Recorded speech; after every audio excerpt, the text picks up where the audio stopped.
തീവ്ര വോട്ടർ പട്ടിക പരിഷ്കരണത്തിൽ തിരുവനന്തപുരം മണ്ഡലത്തിലും ആശങ്ക. 2021 ഇത്തവണ 13% പോളിംഗ് കൂടി. എന്നാൽ ആകെ പോൾ ചെയ്ത വോട്ടിൽ 9502 വോട്ടിന്റെ കുറവുണ്ട്. വോട്ടിംഗിലെ കുറവ് ആരെ തുണയ്ക്കുമെന്ന ആശങ്കയിലാണ് മുന്നണികൾ. ടി വി പ്രസാദ് വിവരങ്ങളുമായി നമ്മളോടൊപ്പം ഉണ്ട്. ടി വി പ്രസാദ്, 63% കഴിഞ്ഞ തവണ മണ്ഡലത്തിലെ പോളിംഗ്. അവിടെ നിന്ന് 13% വോട്ട് കൂടുന്ന സാഹചര്യം കൂടി ഉണ്ടായി. പക്ഷേ പോൾ ചെയ്യപ്പെട്ട വോട്ടുകൾ കുറവാണ്. ഇത്തവണ വലിയ പ്രതീക്ഷയിലാണ് UDF ക്യാമ്പുള്ളത്.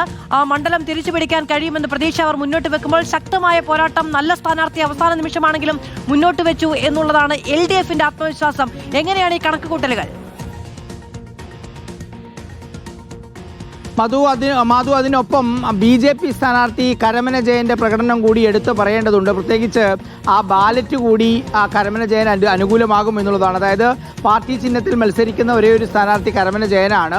1ാം നമ്പറായിട്ടാണ് കരമന ജയന്റെ പേരും താമര ചിഹ്നവും ഉള്ളത്. പിന്നീട് CP ജോണും അതുപോലെ തന്നെ LDF സ്ഥാനാർത്ഥിയായ കരമന സുധീറും ഒക്കെ വളരെ താഴെയാണ് ഈ ബാലറ്റ് പേപ്പറിൽ ഉള്ളത് എന്നുള്ളതാണ്. അതിൻ്റെ ഒരു ആനുകൂല്യം കരമന ജയൻ ഉണ്ടാകുമെന്ന് പറയുന്നു. മാത്രവുമല്ല, തിരുവനന്തപുരം സെൻട്രൽ BJPക്ക് ഒരുപാട് വോട്ടുകളുള്ള ഒരു മണ്ഡലമാണ്. പക്ഷേ ഇത്തവണ എന്തായാലും UDF മണ്ഡലം തിരിച്ചുപിടിക്കുമെന്ന് പറയുമ്പോഴാണ് നേരത്തെ മാധു പറഞ്ഞ കണക്കിൻ്റെ ഒരു ഭീകരത നമുക്ക് മനസ്സിലാവുന്നു. മാധു, അതായത് 45,500 വോട്ടുകളാണ് തീവ്ര വോട്ടർ പട്ടിക പരിഷ്കരണത്തിൻ്റെ ഭാഗമായി തിരുവനന്തപുരം സെൻട്രൽ മണ്ഡലത്തിൽ നഷ്ടപ്പെട്ടത്.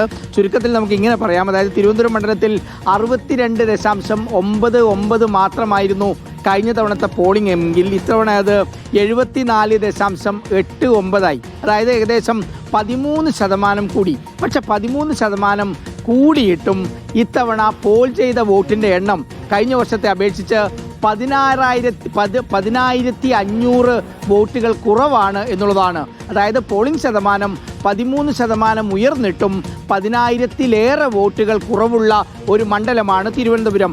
അതിനർത്ഥം മാധു, ആരൊക്കെയാണ്, ഏത് രാഷ്ട്രീയ പാർട്ടിയാണ് SIRൽ നിന്ന് വെട്ടിപ്പോയവരെ കൃത്യമായി പിന്നീട് ചേർക്കാൻ കഴിഞ്ഞത്? അതായത് വെട്ടിപ്പോയവർ ഏതാണ്ട് 45,000-ഓളം വരുന്നുണ്ട്. അതിനുശേഷം ചേർത്തവർ എത്രത്തോളമുണ്ട്, അത് ഏത് രാഷ്ട്രീയ പാർട്ടിയിലാണ് എന്നുള്ളത് ഏറെ പ്രധാനമാണ്. അത് BJP ആണോ, അത് LDF ആണോ, അത് NDA ആണോ എന്നുള്ളത് പ്രധാനപ്പെട്ട ചോദ്യമാണ്.